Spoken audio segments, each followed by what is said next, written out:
উইলক আমি কেতিয়া উড হিচাপে ব্যৱহাৰ কৰোঁ দ্যাট মিন্স উডৰ ব্যৱহাৰৰ বিষয়ে আজি আমি আলোচনা কৰিম সেন্টেন্স এটাত আমি উডক কেতিয়া ব্যৱহাৰ কৰিবলগীয়া হয় সেই বিষয়ে আজি আমি বুজিবলৈ যত্ন কৰিম আপোনালোকে ভিডিঅ'টো শেষলৈকে চাই থাকক নিশ্চয় অৱগত হ'ব পাৰিব বন্ধুসকল উইলক সাধাৰণতে আমি ফিউচাৰ টেন্সত থকা বাক্য এটা লিখিবলৈ আমি ব্যৱহাৰ কৰোঁ ধৰক I will go I will do he will come এনেকৈ আমি সেন্টেন্সবিলাক গঠন কৰোঁ সিম্পল ভাষাত আমি ফিউচাৰ টেন্সত উইল ব্যৱহাৰ কৰোঁ আজি আমি বুজিবলৈ যত্ন কৰিম এই উইলৰ পাষ্ট টেন্স হৈছে would will would would so এই উডক আমি বাক্য এটাত কেতিয়া ব্যৱহাৰ কৰিবলগীয়া হয় সেই বিষয়ে আমি বুজিবলৈ যত্ন কৰিম ভিডিঅ'টো যদি ভাল লাগে লাইক কমেণ্ট শ্বেয়াৰ কৰিব আৰু যদি চেনেলত নতুন হৈ থাকে চেনেলটো ছাবস্ক্ৰাইব কৰি ল'ব মই ইয়াত লিখিছোঁ উইল কেতিয়া উড হয় দ্যাট মিন্স উইলৰ পাষ্ট টেন্স উড আমি কেতিয়া ইউজ কৰোঁ প্ৰথমতে এটা ষ্ট্ৰাকচাৰ লিখিছোঁ ইয়াতে চাব যে ছাবজেক্টৰ পিছত উইল ভাৰ্বৰ present form that means P1 object লিখি দি আমি ফিউচাৰ টেন্সত থকা যিকোনো সেন্টেন্স গঠন কৰিব পাৰি দ্যাট মিন্স ফিউচাৰ টেন্সত আমি উইল ব্যৱহাৰ কৰোঁ আমি এক্সাম্পল লৈছোঁ দুটা বুজিবৰ কাৰণে ইয়াতে চাব মই অহাকালি গুৱাহাটীলৈ যাম মই অহাকালি গুৱাহাটীলৈ যাম দ্যাট মিন্স কামটো ভৱিষ্যতত ঘটিব সেন্টেন্সটো যে কাম আছে যে ক্ৰিয়া আছে সেই ক্ৰিয়াটো ফিউচাৰত ভৱিষ্যতত ঘটিব এনে ধৰণৰ সেন্টেন্সবিলাক আমি সিম্পল ফিউচাৰত লিখিব লাগে ন সো এই সেন্টেন্সটো আমি ইজিলি লিখিব পাৰি যে I will go to Guwahati tomorrow আমি লিখিলো সাবজেক্ট দিলো আই তাৰপিছত উইল দিছো ভাৰ্বৰ বেস ফৰ্ম ইয়াত যোৱা দ্যাট মিন্স গো গুৱাহাটীলৈ টু গুৱাহাটী টুমৰো যে I will go to Guwahati tomorrow আমি ইজিলি সেন্টেন্সটো গঠন কৰিব পাৰিছো ন মুখ্যমন্ত্ৰী ইয়ালৈ আহিব মুখ্যমন্ত্ৰী ইয়ালৈ আহিব সো এই ক্ৰিয়াটো আমাৰ ফিউচাৰত ঘটিব এনেকুৱা নিৰ্দেশ কৰিছেটো সো আমি কি লিখিম the chief minister will come hair যে মুখ্যমন্ত্ৰী ইয়ালৈ আহিব আমি এনেকৈ লিখিব লাগিব আমি কি লিখিছো সাবজেক্ট দিছো দ্য চিফ মিনিষ্টাৰ তাৰপিছত উইল ভাৰ্বৰ বেস ফৰ্ম ইয়ালৈ আহিব দ্যাট মিন্স হেয়াৰ ন এডভাৰ্বটো আমি দি দিছো শেষত সো সেন্টেন্সটো কি হ'ল the chief minister will come hair so বন্ধুসকল এইখিনিলৈকে আমি বুজিব পাৰিলো যে এই সেন্টেন্সটো আমি ডাইৰেক্ট সিম্পল ফিউচাৰ টেন্সত লিখিছো জাস্ট আমি উইল ইউজ কৰিছো এতিয়া আমি তলত চাৰিটা ষ্ট্ৰাকচাৰ লিখিছো আৰু এই ষ্ট্ৰাকচাৰ কেইটালৈ লক্ষ্য কৰিব বৰ ইম্পৰ্টেণ্ট হয় কিয়নো এই ষ্ট্ৰাকচাৰ চাৰ্টেদি আমি বহুতো সেন্টেন্স গঠন কৰিব পাৰিম আৰু এই চাৰিটা ষ্ট্ৰাকচাৰৰ জৰিয়তে আমি উডৰ ব্যৱহাৰৰ বিষয়ে জানিব পাৰিম সো প্ৰথম ষ্ট্ৰাকচাৰটোলৈ লক্ষ্য কৰক সাবজেক্টৰ পিছত ভাৰ্বৰ বেস ফৰ্ম দিছো দ্যাট মিন্স ভাৰ্বটো প্ৰেজেন্ট টেন্সত লিখিম আকৌ ইয়াত সাবজেক্ট লিখিছো তাৰপিছত উইল তাৰপিছত ভাৰ্বৰ বেস ফৰ্ম দ্যাট মিন্স ভাৰ্বটো প্ৰেজেন্ট ফৰ্মত লিখিছো আমি যেতিয়া দুটা সাবজেক্ট ইউজ কৰিম তেতিয়া যেতিয়া সেন্টেন্সটো প্ৰথম বাক্যখিনি আমাৰ প্ৰেজেন্ট টেন্সত থাকিব তেতিয়া আমি দ্বিতীয় বাক্যটো যেতিয়া ফিউচাৰত ক'ব বিচাৰিম দ্যাট মিন্স ভৱিষ্যতত কথাটো কোৱা হ'ব তেনেকুৱা নিৰ্দেশ কৰিব তেতিয়া আমি সাবজেক্টৰ পিছত উইল ব্যৱহাৰ কৰিম আকৌ ভাৰ্বৰ বেস ফৰ্ম এইটো আছিল এক নম্বৰ ষ্ট্ৰাকচাৰ তাৰ পিছতলৈ চাওক সাবজেক্টৰ পিছত V2 দ্যাট মিন্স ভাৰ্বৰ পাষ্ট টেন্স আকৌ সাবজেক্ট দিছো তাৰপিছত উড দিছো এইবাৰ ইয়াতে লক্ষ্য কৰিব আমি উড লগাই দিছো তাৰপিছত আকৌ ভাৰ্বৰ বেস ফৰ্ম ইয়াতে চাব যেতিয়া প্ৰথম সেন্টেন্সখিনি আমি পাষ্ট টেন্সত ক'ব বিচাৰিম দ্যাট মিন্স পাষ্ট টেন্সত থাকিব আৰু দ্বিতীয় বাক্যটো আমি ফিউচাৰত ক'ব বিচাৰো তেতিয়াহ'লে আমি উড ব্যৱহাৰ কৰিব লাগিব সাবজেক্টৰ পিছত আৰু ভাৰ্বৰ বেস ফৰ্ম থাকিব আমি এইবিলাক বুজিবৰ কাৰণে এক্সাম্পল লৈছো আৰু সেই এক্সাম্পলবিলাক চালে আমাৰ সকলো ডাউট ক্লিয়াৰ হৈ যাব ভিডিঅ'টো যদি ভাল লাগে লাইক কৰি দিব তাৰপিছত এইটো লৈ চাওক সাবজেক্টৰ পিছত আমি উড দিছো আকৌ like to that means would like to আমি ইউজ কৰিম সেন্টেন্স এটাত তাৰপিছত আমি ভাৰ্বৰ বেস ফৰ্ম তাৰপিছত অবজেক্ট এই ষ্ট্ৰাকচাৰটো আমি গঠন কৰিম কেতিয়া যেতিয়া লক্ষ্য কৰিব যেতিয়া বাক্য এটাত কোনো এটা কাম আমি কৰিব খোজো ভৱিষ্যতত বা কৰিব বিচাৰো তেনেকুৱা অৰ্থত আমি এইটো ষ্ট্ৰাকচাৰ ফলো কৰিব লাগিব মই সিম্পল ভাৱে লিখি দিছো কাম এটা কৰিবলৈ খোজা এইটো আমি ফিউচাৰত হ'ব লাগিব সেন্টেন্সটো দ্যাট মিন্স ভৱিষ্যতত কোনো এটা কাম কৰিব খুজিলে বা বিচাৰিলে তেতিয়া আমি উড লাইক টু ইউজ কৰিম সাবজেক্টৰ পিছত আৰু ভাৰ্বৰ বেস ফৰ্ম লগাই দিম 4 নম্বৰ ষ্ট্ৰাকচাৰটো লৈ লক্ষ্য কৰক সাবজেক্টৰ পিছত আমি দিছো would rather তাৰ পিছত ভাৰ্বৰ বেস ফৰ্ম তাৰ পিছত আকৌ ইয়াতে দিছো then তাৰ পিছত আকৌ ভাৰ্বৰ প্ৰেজেন্ট ফৰ্ম এই সেন্টেন্সটো কেতিয়া আমি এই ষ্ট্ৰাকচাৰটো আমি কেতিয়া ইউজ কৰিম পছন্দ কৰা মই ইয়াত লিখিছো পছন্দ কৰা ন সেন্টেন্স এটা যেতিয়া দুটা কাম থাকিব আৰু সেই কাম দুটাৰ ভিতৰত যে এটা কাম কৰিবলৈ যেতিয়া আমি পছন্দ কৰিম ফিউচাৰৰ কথা কৈছে দেই তেতিয়া হলে আমি এইটো ষ্ট্ৰাকচাৰ গঠন কৰিম সো এতিয়া আমি আগবাঢ়িছো এই ষ্ট্ৰাকচাৰ কেটা আমি এপ্লাই কৰিম আৰু তাৰ পৰা আমি বুজিবলৈ যত্ন কৰিম সো আমি এক্সাম্পল কেটালৈ লক্ষ্য কৰো ইয়াতে চাব মই জানো এইখিনি এটা সেন্টেন্স মই জানো তুমি ইয়ালৈ আহিবা এই সেন্টেন্সটো সব আমি এইটো ষ্ট্ৰাকচাৰ লক্ষ্য কৰিছো দ্যাট মিন্স প্ৰথম ষ্ট্ৰাকচাৰটো আমি ফলো কৰিম মই জানো এটো প্ৰেজেন্টত কোৱা হৈছে আকৌ তুমি ইয়ালৈ আহিবা এইখিনি সব আমি ফিউচাৰত লিখিছো দ্বিতীয়খিনি আমি ফিউচাৰ টেন্সত লিখিছো যেতিয়া প্ৰেজেন্টত কোৱা হ'ব আকৌ ফিউচাৰৰ কথা কোৱা হ'ব তেতিয়া আমি এইটো ষ্ট্ৰাকচাৰ ফলো কৰিম সো মই জানো I know আমি এটো প্ৰেজেন্ট ফৰ্মত লিখিলো তুমি ইয়ালৈ আহিবা সো আইবা আমি ইউ দিলু তুমি সাবজেক্ট হিচাপে ইয়ালৈ আহিবা সো এতিয়া আমি উইল ইউজ কৰিব লাগিব যেটো আমি ফিউচাৰত কম ন যে ইউ উইল কাম হিয়াৰ যে তুমি ইয়ালৈ আহিবা যে আই নো মই জানো ইউ উইল কাম হিয়াৰ তুমি ইয়ালৈ আহিবা আশা কৰিছো বন্ধুসকল নিশ্চয় বুজিব পাৰিছে আকৌ এই সেন্টেন্সটোকে যেতিয়া আমি এনেকৈ ক'ব বিচাৰিম মই জানিছিলো এবাৰ জানো এটো প্ৰেজেন্টত কৈছো আকৌ ইয়াৰ পাস্ট টেন্স জানিছিলো যে মই জানিছিলো তুমি ইয়ালৈ আহিবা এই সেন্টেন্সখিনি দ্বিতীয় সেন্টেন্সখিনি একে থাকিলে দ্যাট মিন্স এটো আমি ফিউচাৰতে গলো বাট আমি প্ৰথম কথাখিনি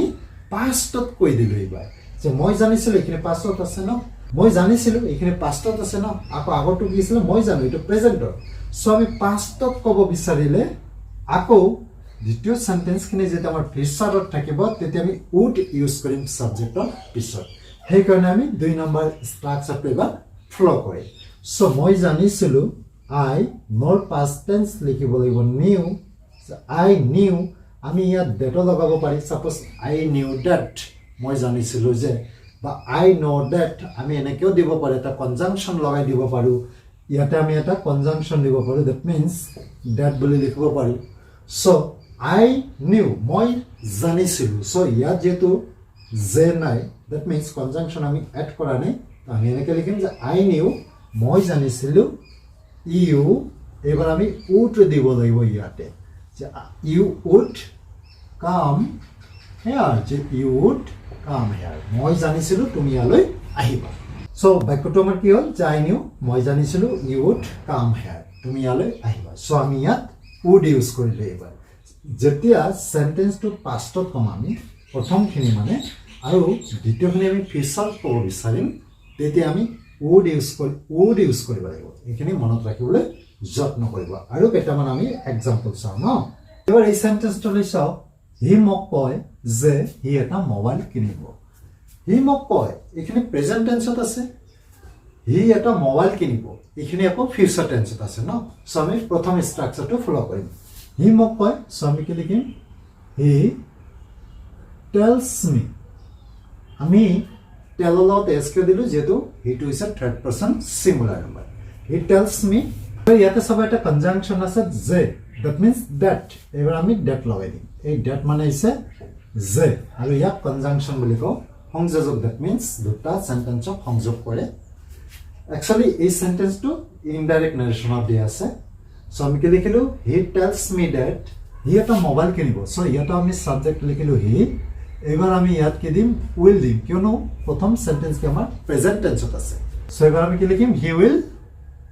বাই আমি ভাৰ্বটো দিব লাগিব প্ৰেজেন্ট ফৰ্মত বাই এ মোবাইল আমি সিম্পল ভাবে সেন্টেন্স বিলাক লিখিব পাৰো জৰুৰী হে আমি ষ্ট্ৰাকচাৰ বিলাক বুজিব পাৰো বা মনত ৰাখিব পাৰো ন so he tells me that he will buy a mobile আকৌ এটো লৈছ হি মোক কৈছিল যে এবাৰ আগৰ সেন্টেন্সটো আমি ইয়াত লিখিলো বাট আমি প্ৰথম পার্ট খিনি past tense ত লিখিছো ইয়াতে সব কৈছিল কয় টেল ইয়াৰ past tense is told. So আমি past tense যেটা আমি ইউজ কৰিম তেতে এইখিনি সেন্টেন্স আমি এবাৰ will or past tense would ব্যবহাৰ কৰিব লাগিব ন সো আমি কি লিখিম যে he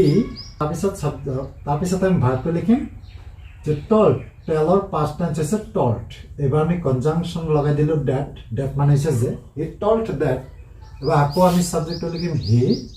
এইবাৰ আমি would ইউজ কৰিম কিয়নো প্ৰথমখিনি আমি past tenseত লিখিছো সো এইখিনি ফিউচাৰ টেন্সত থাকিলেও আমি would ইউজ কৰিব লাগিব will or past tense হিচাপে সো he would এবাৰ আমি buy লিখিম প্ৰেজেন্ট টেন্সত ভাৰ্বটো আমি be1 তে লিখিব লাগিব so he would buy a mobile এই ধৰণে আমি সেন্টেন্স বিলাক গঠন কৰিব পাৰো সো সেন্টেন্সটো আমাৰ কি হ'ল যে he told that he would buy a mobile তাৰপিছত লৈছো মই ভাবিছিলো তুমি মোক কল কৰিবা দ্যাট মিন্স ফোন কৰিবা মাতিবা এনেকুৱা কথা কোৱা হৈছে ইয়াত মই ভাবিছিলো এখানে past tenseত আছে সো আমি কি লিখিম যে I thought think মানে হৈছে ভাবা আৰু ইয়াৰ past tense হৈছে thought যে I thought এবাৰ ইয়াত আমি কনজাংশন লিখা নাই দ্যাটটো লিখিব নালাগে ন সো I thought তুমি মোক কল কৰিবা এবাৰ আমি লিখিলো you এইবাৰ আমি দিব লাগিব would যে ইউৰ পিছত এবাৰ আমি কি দিম would so you would call এবাৰ আমি দিম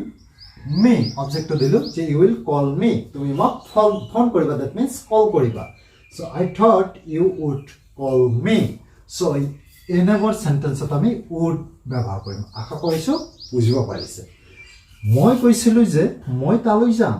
মই কৈছিলো past tenseত আছে মই তালৈ যাম এখানে আকৌ ফিউচাৰ টেন্সত আছে সো এইখিনি আমি would ইউজ কৰিম সাবজেক্টৰ পিছত এবাৰ আমি ইয়াত কি লিখিম I লিখিলো সাবজেক্ট তাৰ পিছত কৈছিলো that means said say মানে কয় ইয়াৰ past tense আছে said I said এবাৰ কনজাংশন আমি লগাই দিব লাগিব that যেহেতু যে দি আছে ন so I said that মই তালৈ যাম I would go there so I would go there আমি কি লিখিলো সাবজেক্টৰ পিছত would লগাই দিছো সব so I said that I would go there মই তালৈ যাম ইয়াত আকৌ ভাৰ্বটো ভিয়নাতে দিব লাগিব সো আমি would ইউজ কৰিলো মই মানুহজনক সহায় কৰিব খুজো ন এই সেন্টেন্সটো এবাৰ আমি would like to ইউজ কৰিম তিনি নম্বৰ ফৰ্মটো ইউজ কৰিম আমি যে I সাবজেক্ট লগাই দিলো এবাৰ আমি দিম would like to এইখিনি আমি দিব লাগিব সাবজেক্টৰ পিছত এবাৰ আকৌ ভাৰ্বৰ বেস ফৰ্ম ইয়াত চাব সহায় কৰা ন সো আমি কি দিম help আমি প্ৰেজেন্ট ফৰ্মত লিখিলো যে I would like to help the man এবাৰ আমি অবজেক্টটো লগাই দিলো the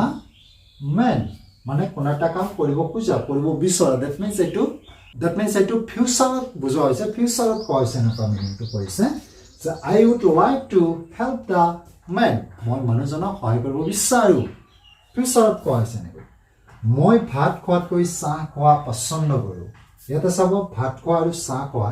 যে ভাত খোৱাতকৈ চাহ খোৱাটো মই পছন্দ কৰো সো যেটো মই পছন্দ কৰো হেতু মই আগত লিখিম আৰু ভাত খোৱাটো মই পিছত লিখিম সো এটো সাইন নাম্বাৰ স্ট্ৰাকচাৰটো যেটো আছে would rather আমি এটো ইউজ কৰিব লাগিব তবে আমি কি লিখিম সাবজেক্ট লিখিলো I তাৰ পিছত দিলো আমি would rather so I would rather তাৰ পিছত এবাৰ আমি দিব লাগিব v1 ইয়াতে সব চাহ খোৱা সো চাহ খোৱাৰ ক্ষেত্ৰত আমি দিব লাগিব take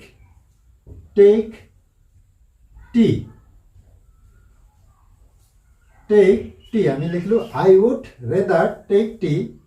এইবাৰ আমি then এটা দিব লাগিব যেহেতু ভাত খোৱাত কৈ গৈছে ন then এইবাৰ আমি কি দিম ভাত খোৱা that means eat rice so I would rather take tea than eat rice যে মই ভাত খোৱাতকৈ চাহ খোৱা বেছি পছন্দ কৰো মই ইয়াত থকাতকৈ তাত যোৱা বেছি পছন্দ কৰো I would rather go there than here যে মই ইয়াত থকাতকৈ তাত যোৱাটো বেছি পছন্দ কৰো সো বন্ধুসকল এই ধৰণে আমি would-ৰ ব্যৱহাৰ বিভিন্ন সেন্টেন্স অনুযায়ী আমি কৰিব পাৰো আশা কৰিছো বন্ধুসকল এই সৰুটা ভিডিঅ'ই আপোনালোকক বহুতখিনি সহায় কৰিছে সাগে যে would-ক আমি কেতিয়া সেন্টেন্স বিলাকত কেনেকৈ ইউজ কৰিব পাৰো